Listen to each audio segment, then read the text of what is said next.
విశాఖ తూర్పులోని ఆరిల్లవ ప్రాంతంలో వరుస హత్య ఘటనలు, దొంగతనాలు, కొట్లాటతో ప్రజలు భయాందోళన చెందుతున్నారు. ఇంట్లో ఒంటరిగా ఉన్నా బయటకు వెళ్లాలన్నా భయపడే పరిస్థితి నెలకొంది. అల్లరి మూకల ఆకతాయి చేష్టలకు అడ్డు అదుపు లేకుండా పోతుందని ఆందోళన వ్యక్తమవుతుంది. అధికార కూటమి పార్టీలకు చెందిన కొందరు నాయకులు పోషిస్తున్న రౌడీ మూకలు కూడా ఇందుకు కారణమన్న ఆరోపణలు వినిపిస్తున్నాయి. పోలీసులు కాస్త కఠినంగా వ్యవహరించాలనుకున్న నేతల నుంచి వచ్చే ఫోన్ ఆదేశాలతో సైలెంట్ అయిపోతున్నారని సమాచారం. దీంతో పోలీసుల నామమాత్రపు చర్యలు నేరాలకు పాల్పడే వారిని ఏమాత్రం కట్టడి చేయలేకపోతున్నాయి. ఈ ప్రాంతంలో 4 నెలల్లో 3 హత్యలు, ఓ హత్యాయత్నం జరగడం కలకలం రేపుతుంది. దీంతో పాటు అల్లరి మూకల గొడవలు, కొట్లాటకు కొదువే లేదు. దొంగలు ఇంట్లో చొరబడి బంగారం, నగదు దోచుకుపోతున్నారు. అడ్డం వచ్చిన వారిని అంతం చేయడం ప్రజలను భయభ్రాంతులకు గురిచేస్తుంది.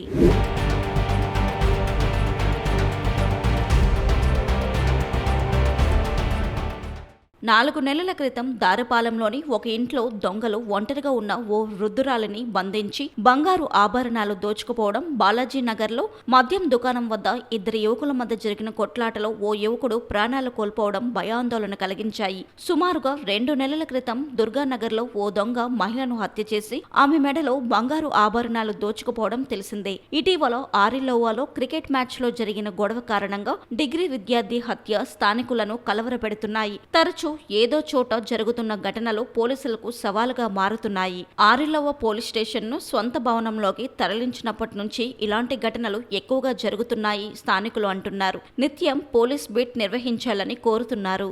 నా పేరు నాగేశ్వరరావు. ఇక్కడ 3 మటర్లు అనుబంధంగా అది పెదగదిలి అండ్ ఆరిల్లవ అండ్ దారపాలెం మటర్లు జరిగాయి. కొద్దిగా పోలీస్ వ్యవస్థ నిఘా దొంగతనాలు ఎక్కువ జరుగుతున్నాయి కానీ పోలీస్ వ్యవస్థ కొద్దిగా గట్టిగా ఉంటే చాలా మంచిది. వైన్ షాపుల దగ్గర ఈ తాగేసి కొద్దిగా అల్లరి మోకలు అవి కొద్దిగా కంట్రోల్ చేస్తే ఇంకా బాగుంటుంది. పోలీస్ వ్యవస్థ కొంత కంట్రోల్ చేస్తే చాలా బాగుంటుంది. ఇంకా తిరుగుతున్నాయి అవి బాగానే ఉన్నాయి. గస్తీ పెంచితే ఇంకా బాగుంటుంది.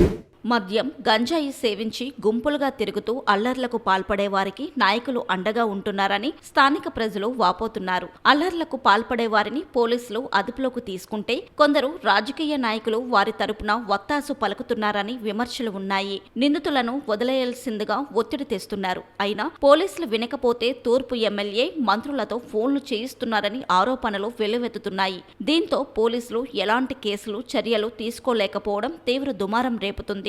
నేతల అండ చూసుకొని ఈ రౌడీ మూకలు మరింతగా రెచ్చిపోతున్నట్లు స్థానికులు ఆందోళన వ్యక్తం చేస్తున్నారు. ద్వారకా ఏసీపీ ఏ నరసింహమూర్తి పర్యవేక్షణలో ఆరిల్లవ సీఐ మల్లేశ్వరరావు ఎన్ని చర్యలు చేపడుతున్నా అల్లర్లకు అడ్డుకట్ట పడకపోవడం ఆందోళన కలిగిస్తుంది.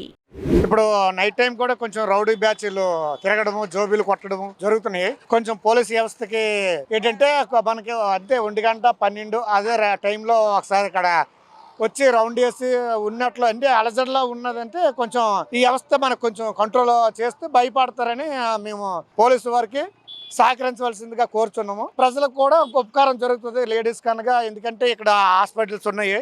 హాస్పిటల్ వల్ల ఎనీ టైం ఎవరో ఒకరు లేడీస్ వస్తారు, బాయ్స్ వస్తారు. దానివల్ల ప్రాబ్లం రాకుండా కొంచెం ధైర్యంగా వ్యక్తిగతంగా కూడా తిరగగలము. కొంచెం తాగుబోతుల బ్యాచీలు ఉన్నారు.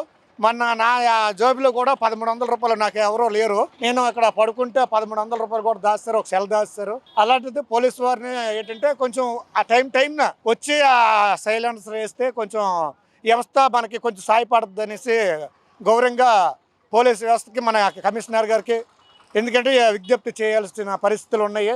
ఎందుకంటే ఈ హనుమంత్ వాక్ సెంటర్లో కొంచెం ఈ మధ్యనే దారుణంగా తయారవుతున్నారు. ఆ రౌడీ బ్యాచ్ని కొంచెం కంట్రోల్ చేస్తే అల్లరి మోకలు ఉన్నాయి. పగలపూట కూడా కొంచెం వైన్ షాపులు కూడా ఇబ్బంది పడుతున్నారు. అలాంటప్పుడు మన పక్కనే సహకారంగా ఉంటూ కొంచెం వాళ్ళకి ధన్యవాదాలు, మన కమిషనర్ గారు ధన్యవాదాలు చెప్పుకోవచ్చు. ప్రజలకు కూడా అండదండగా ఉంటుందని కోరుకుంటున్నాం.